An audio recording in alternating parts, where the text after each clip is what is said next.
So when, obviously I worked my whole career to make television shows. And then my middle one was in a ghost show that we had on Travel Channel. After he was done, he was so excited. And it's cool because we did the whole green screen thing with him and we built a set around it. He gets off and he's like, "Is this going to be on YouTube?" And I'm like, "Mother fuck."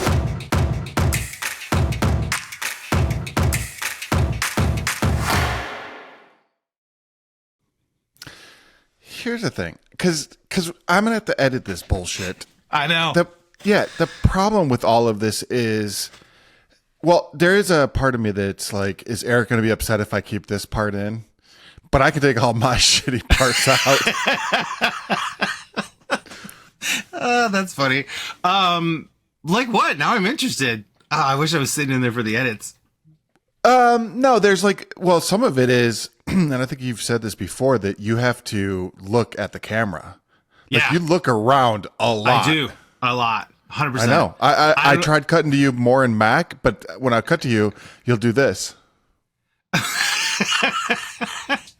It's what I'm thinking about. So I'm trying to pull crap out of my brain that doesn't work so great these days. And every time I try to pull, I'm like, my brain just goes like, yeah, was it? Do you realize this is our 4th episode and we have over 50,000 views so far? Ooh, that across both Facebook and YouTube? Someone told me, who doesn't know you, said you seem very charismatic. See? It's working! I'm trying. I know. It's so not me. Carrie said right off the bat, I was like, oh, that's interesting. Like Rick left a lot of that stuff in. That's fun. Like with me just like being more happy. And Carrie goes, it makes you look like the fun one. I was like, I know. It's super weird. That's so not the case. Go ahead, Mr. Fun One. Tell the world what to do. You know what I think? When you were talking, when you went in, you're like, I'm 47 years old. I can't believe I'm saying this type thing. I was like, well, you know what they say? Smash the... Oh, yeah. Make sure you smash the like button. All right, what are some other... Something we thought we would never say in our lifetime. Oh, my God. Well, all right. So, in all honesty, though, it would help us out if you subscribe, like, rate, anywhere you watch this or anywhere you listen to this. Please like and subscribe. And it kills me to my soul to have to say any of that. Look, so that's been one of my really interesting learnings, right? I've never done anything social media related like this. Like I was, on a little bit of social media here. I don't post a lot. I don't do a lot on social media, but like watching this stuff come in and watching these, we post the episodes and what happens and like reactions and like views, but then not a lot of likes. And it's like, how do we have this many views and not that many likes? Does that mean we suck that bad? Type but thing? When you're watching something, do you like it? Yeah, for sure. But just so it's clear, on every video you go and watch, you like it. If I like it, if I spend the time and it's useful to me or entertaining to me. Do you subscribe? It depends. For sure, I do on some of like the car maintenance thing. Like the people that are making content and that is valuable. Yeah, absolutely, I'll subscribe. You smash that like button. And subscribe the button. Well, so here's my thing about why it irritates me to say like and subscribe. So when, obviously I worked my whole career to make television shows. And then when I got to the age where I needed actors and stuff, I would let my sons be in one. So one of them, my middle one, was in a ghost show that we had on Travel Channel. And he's like, after he was done, he was so excited. And it's cool because we did the whole green screen thing with them and we built a set around it. So it was kind of a bigger set. So he gets off and he's like, "Is this going to be on YouTube?" And I'm like, "Motherfucker." All right, let's go back to that. We're 4 episodes in. Yeah. Over 50,000 views across all of our platforms. It's funny because when I watch this back sometimes, I want that one view. I'll watch it on Facebook and then I'll go and I'll put it on YouTube just to play it. But I don't go to any of the podcasting like Apple or Spotify. I've only done it once. And that's when I was really interested in the fact that the audio there was different than what was on our videos. As many views as we had, which I certainly wasn't expecting. Not that we're like going viral or anything, but certainly more than I thought we would have at this point. Now, it also helped that we had Steve Trevino on episode 1, Of course. Tim Montana on episode 2, and even Intentionally. Mac on episode 3. Mac's views that was shocking to me.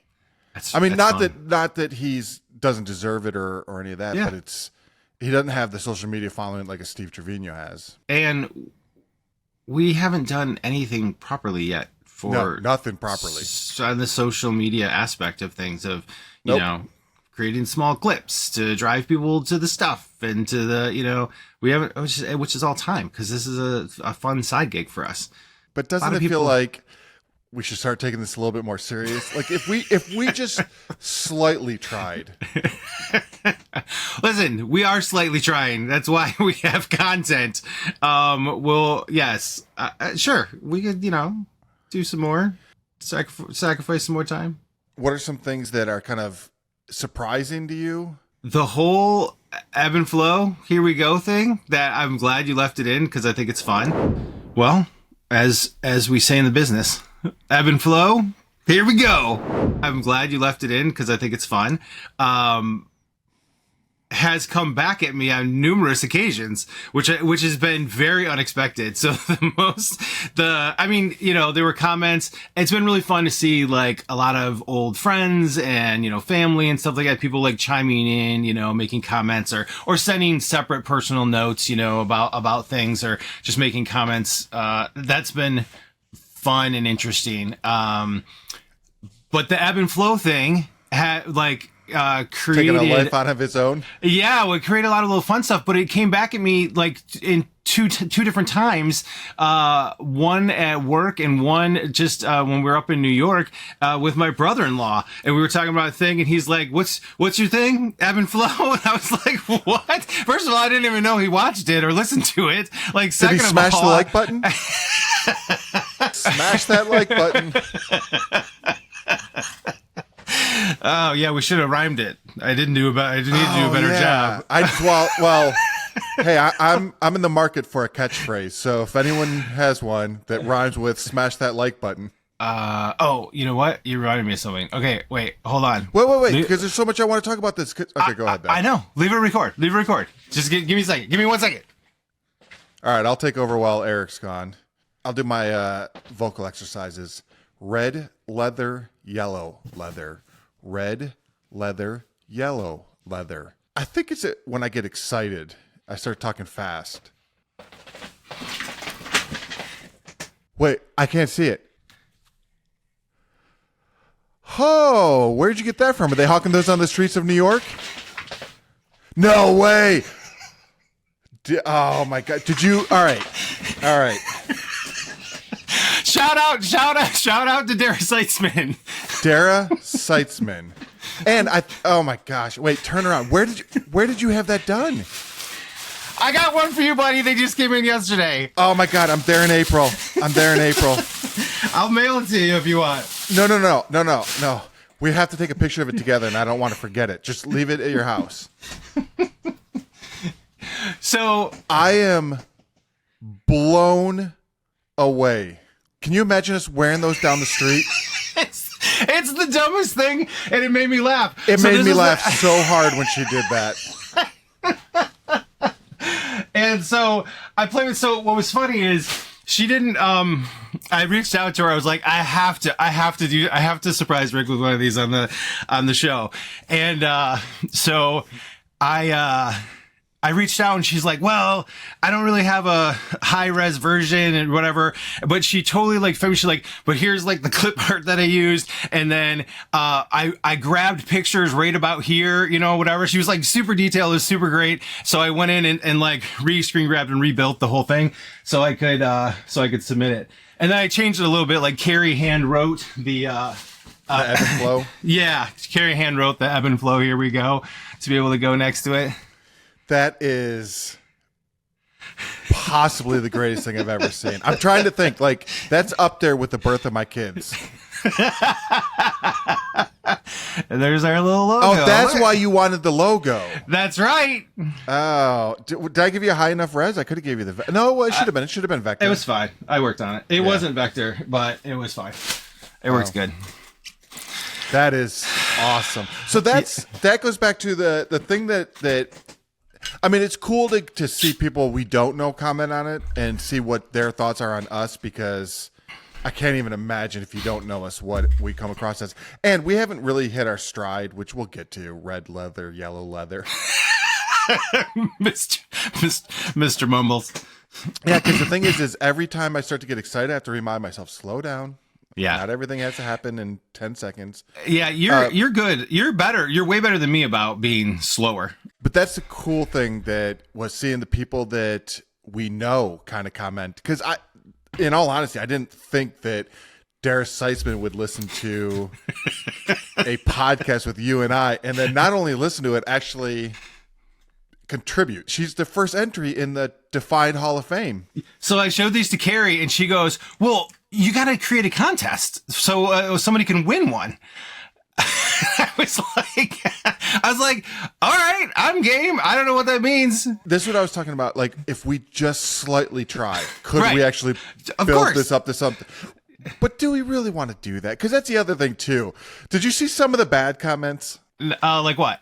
No, I may have deleted them. No, that's hilarious. Off YouTube or Facebook or both? Both. No, I don't think on YouTube. I think it was on Facebook, because I think I only have access to the YouTube. I'm sorry, I only have access to the Facebook. Oh, maybe yeah. There was probably 3 that I was like, one that was kind of on the fence, but 2 that were just like morons, and I was like, well, he's not wrong, but you just didn't want to put that out there. We don't need that. Like, it also comes down to, like, I also didn't want, and I probably should have talked first about doing this, but I didn't want, like, our friends going and being like, these people are not morons and stuff, and then getting into the wives jumping in to defend us. Exactly.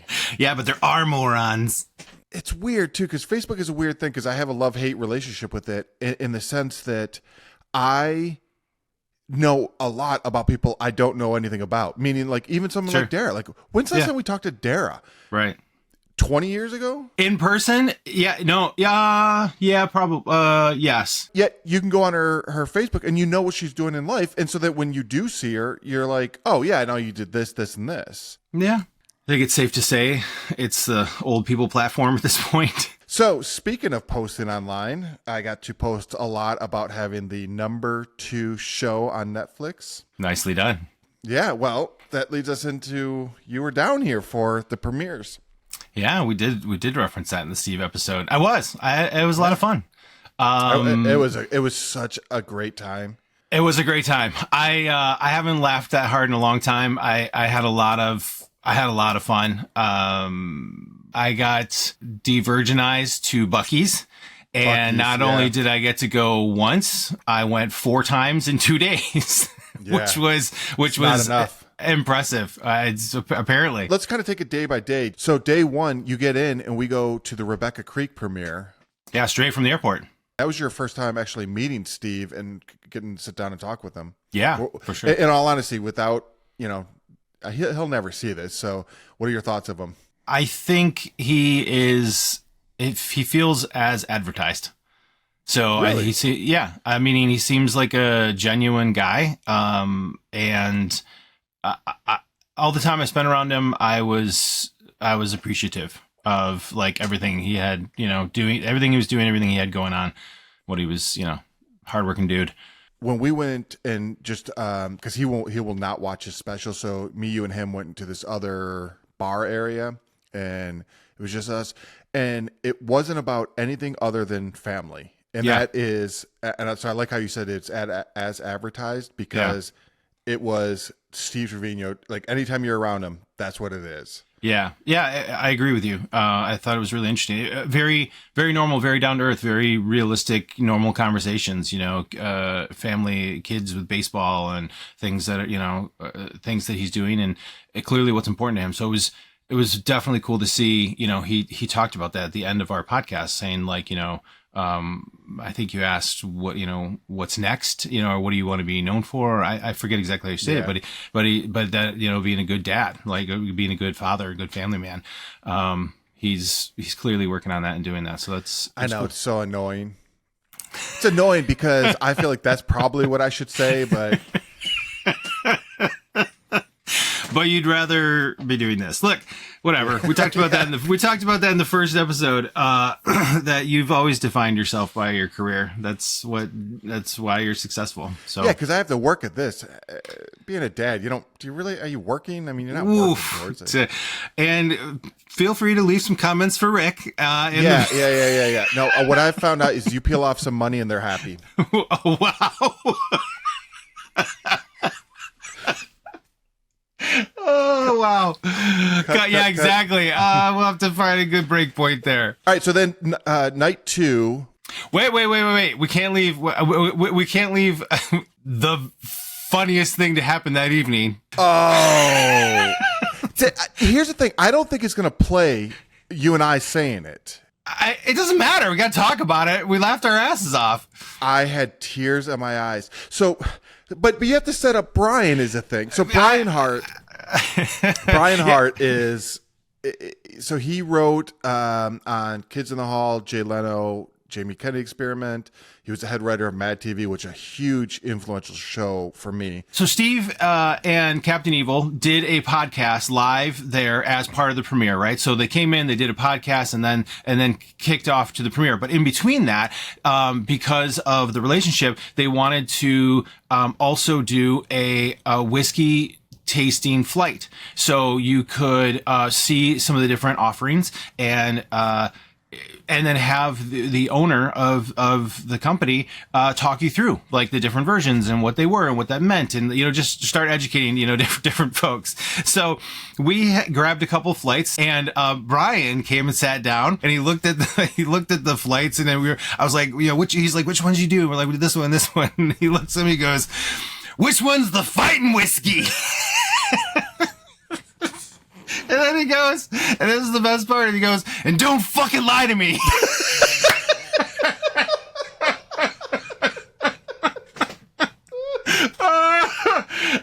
Which was just like brilliant in itself, and then followed it up with such brilliance.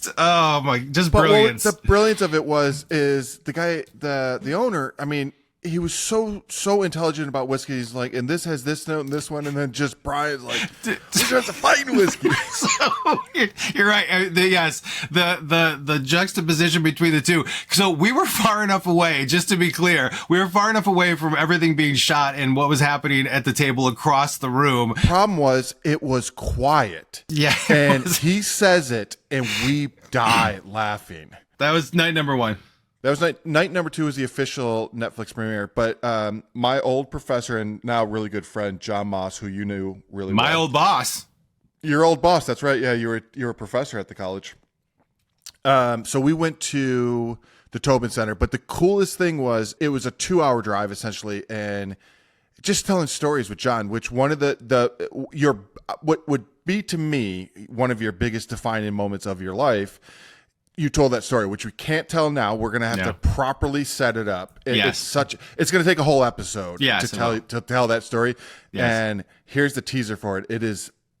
Like John was dying laughing, and we were laughing because John is also a writer, so he is super fast too. So when you're telling the story, he was just so fast. Those car rides and the laughing that we did in those car rides was just like next level. And it's funny how you get to an age and you don't realize how much you need that. Like, it's cool to go to the premiere. Don't get me wrong. I don't want to downplay the coolness of, the premiere. But the thing that I remembered about this trip were the car rides. Yeah. And we'll get to night 3 afterwards. But just sitting, drinking some whiskey at the end of all of it with Brian, John, you, and I. Like, that was equally... I mean, it's just fun. It's just cool. Like, yeah. I don't know. When you get to a certain age, you cherish those things as... I don't know, it's a concentrate, right? Like, when you and I were hanging out every single day, it was like diluted. Like, yeah. But when I only get to see you for these 3 days, and we had so much packed in these 3 days, it's very concentrated. But it was also the perfect setting so that we had a 2-hour car ride that we could tell these stories to John. Yeah. And the other aspect of it, because I want to move past that story because since we're not telling it. Well, I just want to comment. I don't want to. Yeah, we're not going to. But I just want to comment because you made this like John being quick. I don't know the last time I've hung around writers. So sitting like between like John and yourself and Brian, right, who were just like firing, right, like just sitting and listening to you guys go, or even like when we were telling stories about some of the stuff, the idiocy that that we performed when we were younger, and then just the comments or like the brilliant summarization of a situation or whatever, just for that extra little added comedic value to the already outrageous scenario was just hysterical. I loved every minute of it. So we go to the premiere. Brian and John, I mean, they met before, but it was their first time sitting and talking, which was just like you said, it was cool to see writers talk to writers. So that was cool. And then the third night was just at my house. We had, I think, 31 people ended up coming, seeing their reaction and being outside. It was such a perfect night. And it's just, it was one of those moments where you go, oh, this is what all this is for. Like, because you get stressed out working and stuff, and not many people get stressed out, and then get to celebrate their work. Like, it's cool in the entertainment business that you can do that. Yeah. So it was just so cool, and to not to get too emotionally stupid. I don't want to get like emotional, but it was cool that you came down. Like, I really was happy that you came down. I was happy you asked, and we figured out a way to make that happen. It was very fun. It was very cool. I thought on multiple occasions that evening, I was like, this is great for you. Like, I'm really happy for you for this on multiple levels, right? Like being part of the actual production of the comedy special and like doing the premiere, and then like having even having your space in your backyard, right? It was something that was like important to you, like wanting to be able to have that. So it was a culmination of so many things that were exactly what I know you've been wanting and trying to have. And you were having it. I was witnessing it happening. I was like, this is cool. It was a lot of fun. It was very cool. Do you remember when I first started in this industry, I would tell people that I was a garbage man? Yes. Because I was kind of embarrassed that like, oh, I'm going to be in the entertainment industry. Like it, there's insecurities. Like there's the imposter syndrome, which is 100% real thing. I to this day sometimes believe that I'm an imposter. And it's funny because we used to hear Tammy say that, who was, producer extraordinaire. Right. The things that she worked on, you'd be like, no, you're so successful and stuff. You're not an imposter. She's like, no, I'm an imposter. But now, like, I'm to the stage of my career where I feel if I say things like, hey, we went to this Netflix premiere, like I feel like I'm bragging, but it's not. It's more of a, holy crap, I'm this kid from Commerce Township, Michigan, hanging out with my best friend at this Netflix premiere with this comedian who went to number 2 on Netflix. Like that to me is just cool. And it's just a cool experience. It's not like I'm trying to brag about it. It's more of like, I'm just proud. Yeah. I don't know. You dissect that. I don't know what to say about it. I was going to say we need to have a therapist on here to really break that down. It used to frustrate the crap out of me when you would go down that path of saying like, oh, I'm just a garbage man. Like anytime you would have a conversation with somebody, that we grew up with or that knew you, ahead of time or whatever, prior, I guess, in life, you would always throw that out there. And I would always be there because you'd be up visiting and we'd be hanging out together with the friends, whatever. And it would annoy the crap out of me.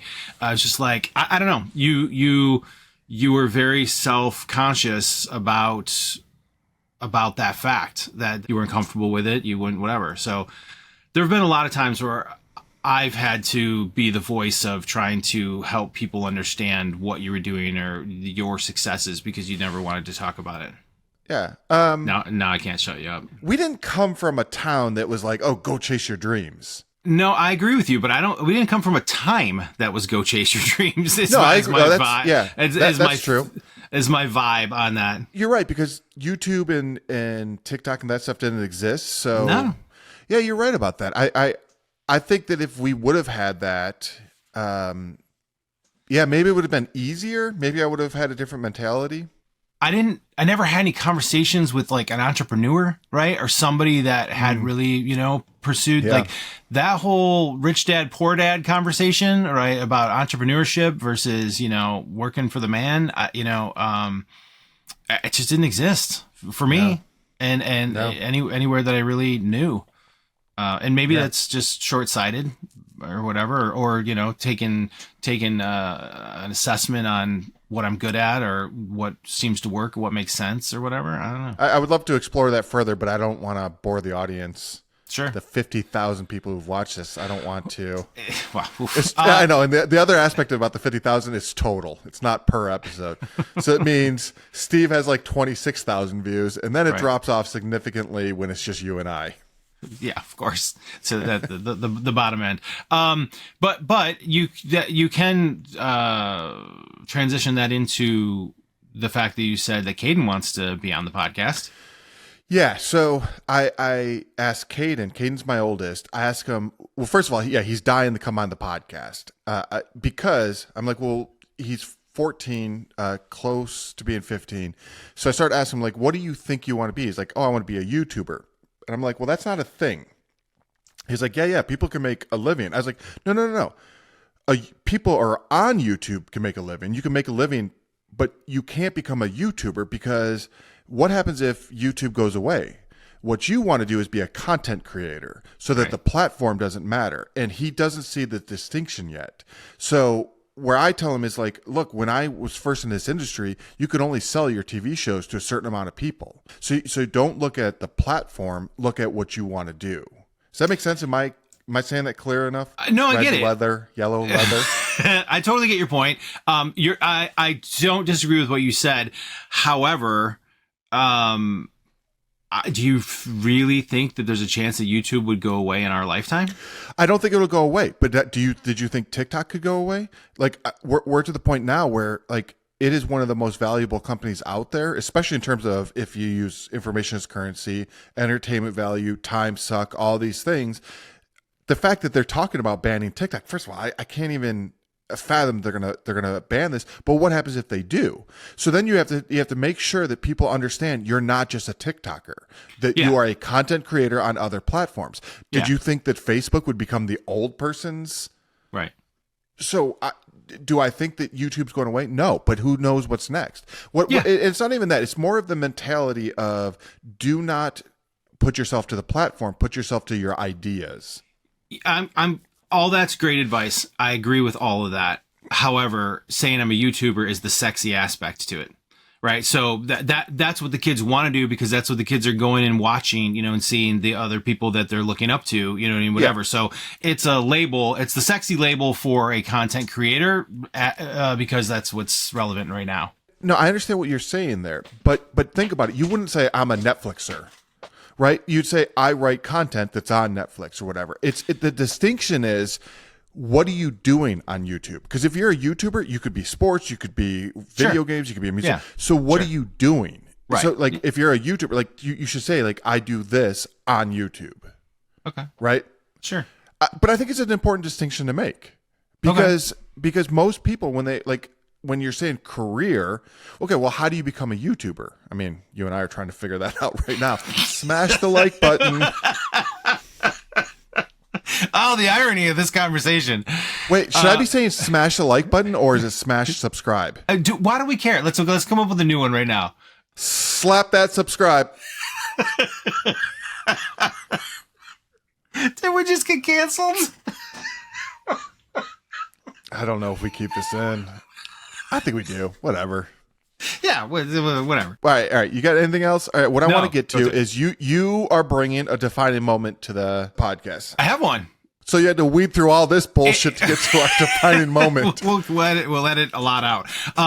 So it has to do with it's relevant because I was just spent the week in New York for work and being there. How was it, by the way? It was fine.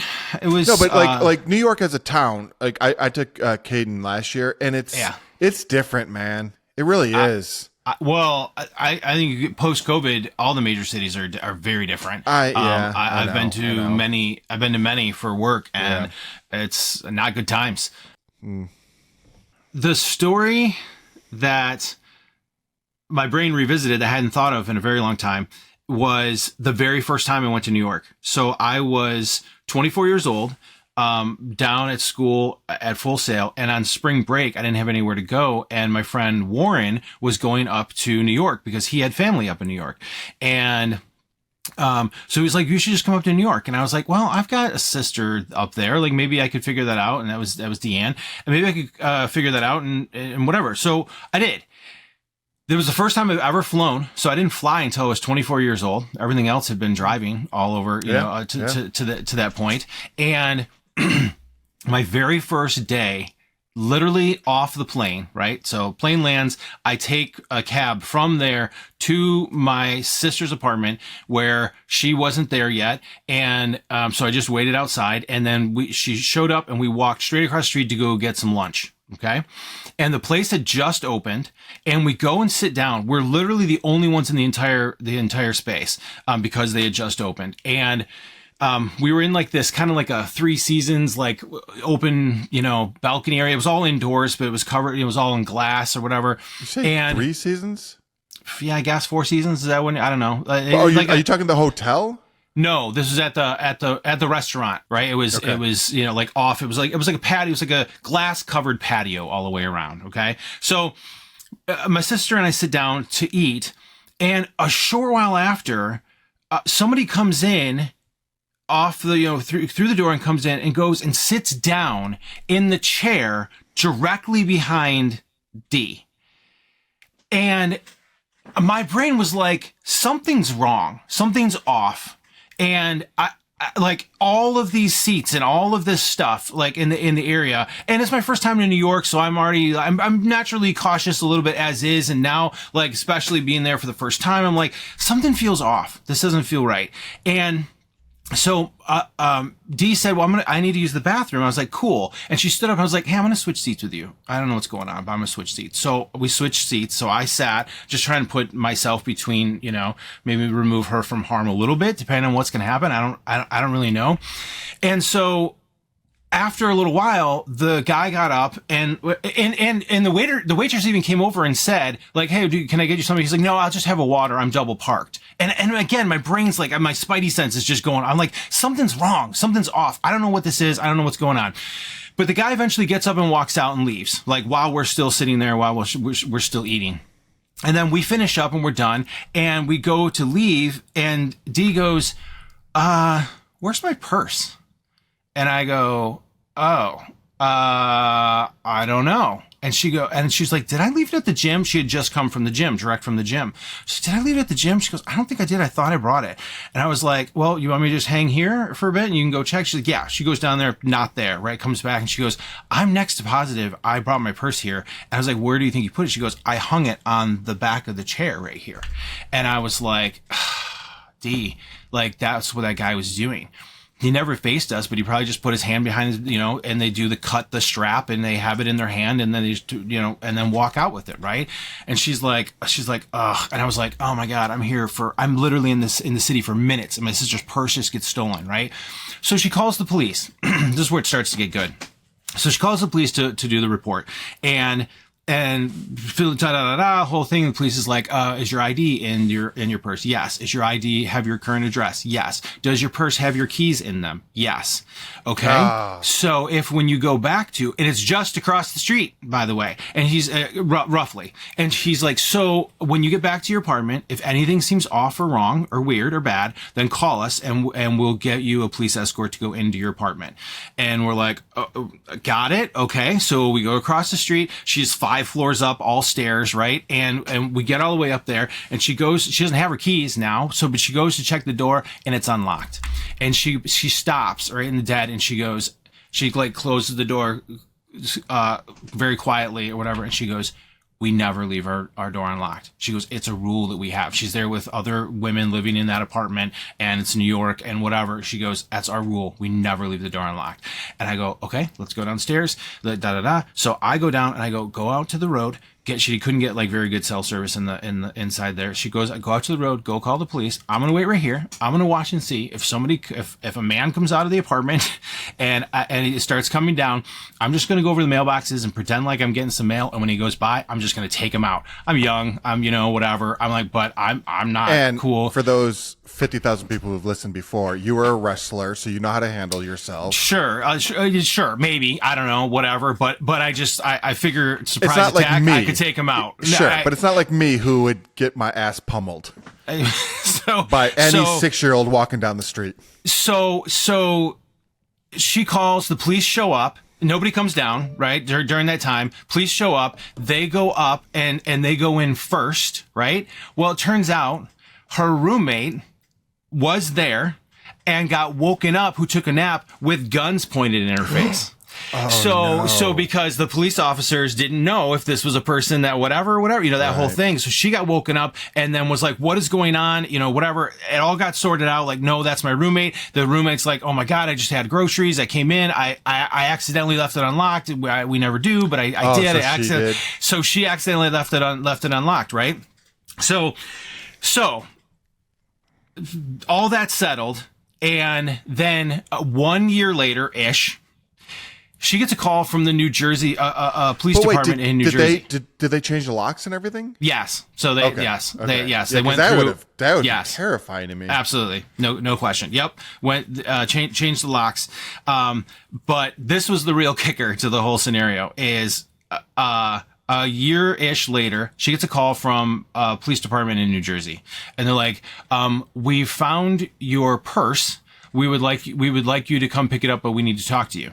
We need to, okay, it's felt weird, whatever. But she went down to the police department to check it out. Get it. And they give it to her and they say, we raided this facility that had a lot of illegal activity that was going on in it. And we need to let you know that within all the things that were there, we found at least one, I don't know if there were more, life insurance policy that was taken out in your name inside this facility. So I don't know. I see where your brain's going with that. So what does that mean? Does that mean they were just taking these out in hopes that somebody was just going to die statistically and they were going to be able to get a payout for that? Or is that where literally... Do you know what kind of life insurance it was? I don't. I was do it not term know. Or... I don't know. It was you could borrow against the policy. Maybe. So it was $100,000 policy that was taken out in her name. God, that's... But it was a life insurance. Right.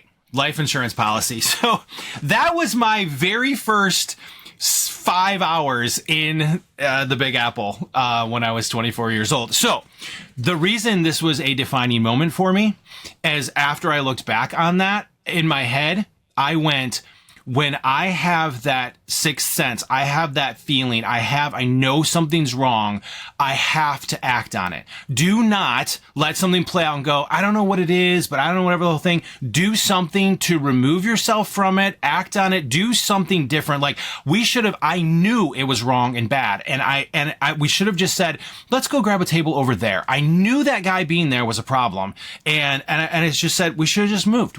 But there's some of those like Midwestern, like, I don't want to put people out. I don't want to, whatever, like mentalities where the whole thing, like, I don't want to create issues or problems. My first time in the city and I don't want to seem like I'm being overly like whatever. Nope. Bury all that. Put it all aside. Like, so ever since that day, I have held with me that if I have that sixth sense that I think something's wrong, something's off, then I'm probably right and do something. And what's the worst case scenario? Act on it, do something different so that something bad doesn't happen. And then maybe it was nothing, but who cares? You're having that for a reason. And I think you need to listen to that. And I've held on to that ever since that day. And I've had multiple instances in my life where I knew something was off and I acted on it and I was right. As you're telling that, which I would assume most people do, they start thinking like, what are those moments that have happened to me? And we all have those. And yeah, because you kick yourself afterwards of going, but I knew it. You know? And you're right. 100%. That kind of, it's funny because we now have the word Karen, if you become a Karen, yes. But it's like, you don't want to be that person. Right. Correct. And it also, so that, it leads to the other thing too of like, do you know when, online now people get like, they film Karens and stuff. Mm-hmm. Like that stuff spirals out of control so fast. It starts that like, because I've seen people like where like you just hate the Karen, right? And but I've seen people who are like, yeah, film me, go ahead and film me, put it on YouTube and stuff. That would have been me. Like I would like you get so caught up in the moment, and maybe you did something wrong, maybe you didn't, but there's no just I'm sorry anymore. It's like, yeah, no. I screwed up, whatever. Yeah. It turns into this thing, and that's the thing now. So put yourself back into where you were there. If people were filming things and you got up, you're for sure going to get labeled that. Yeah. You kind of just have to go, I don't care how I'm perceived.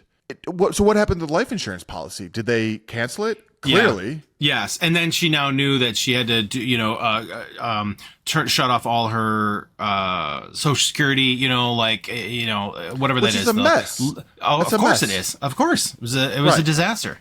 All Yes. because you weren't man enough just to get up. I even partially reacted. I knew something was wrong. I'm going to put myself in between harm's way, right? If this is something weird, I wasn't thinking about the purse. But it's also weird too that she lived in New York for a while at that point. Yeah. So Yeah. how many times did she put her purse on the back of a? That seems like problem number one. Yeah. Shouldn't be doing that kind of stuff. I get it. Yeah. And to that point, Now, do you see what I just did in the last two things? I victim blamed both times. Like, you shouldn't be doing this. It's not that people should be stealing. It's you're the problem. Yeah, come on. do better. I do want to say, how honest do we be moving forward? Now that we know some of our old friends are listening to this, Right. how honest can we actually be? And how honest do you intend to be? I think mentally, I want to keep things filtered. Like we talked about, even some of the stories that are coming up. Like I have to create redacted versions in my head of of when we tell some of these things, because it's just at this point it doesn't feel worth it. Like I don't want to put anybody in a weird position. We already. I know what you mean. We've already run into some stuff. We've already run into some things that like we talked about, whatever. And we're like, oh no, we can't include that, for various reasons or whatever, whatever the case may be. So I think there's a way, I think there's a way to try to be fun and funny, and not put others in compromising scenarios I'm not that they might saying not. that it's compromising, but to really honestly, if we're going to do this, and this is our kind of once in a lifetime opportunity for you and I to put our stories on wax, as they say. Yeah. In 15 years from now, when nothing happens and we're not canceled and we still have our friends and stuff like that, are we going to go, oh, we should have, just so our kids can hear it, or other people, or really give the full story? Are we going to be remiss that we didn't actually tell the story? Because where I go is, and I'm going to put an S on there so that it sounds like there's multiple defining moments in this, but girlfriends, right? Yeah. Like, to me, the biggest defining moment in my life happened to be a relationship gone awry and kicked off a whole sequence of events that led to you and I doing this podcast today. Yeah. So given that, and we'll talk, even if we have to talk around it, we'll come to some conclusion of if we're going to say it, but how honest can we be on that situation? I think stories like that can be told without naming names. I think people. But do you think it's the name that's the problem? Because if it's the name that's a problem, why wouldn't we? Well, I think on certain situations, sure, but why wouldn't I just go and get permission to say, hey, would you mind if I talk about certain aspects? I would never put anyone down. I'm old enough in my life, A, to know that that's not even who I am anymore. Right. B, other than that's me. probably well, you're an idiot. But there's also a thing of I would show you first before putting it out to the world, and if you don't feel comfortable, we don't show it. I think we'd be honest. I think we tell stories. I think it's important.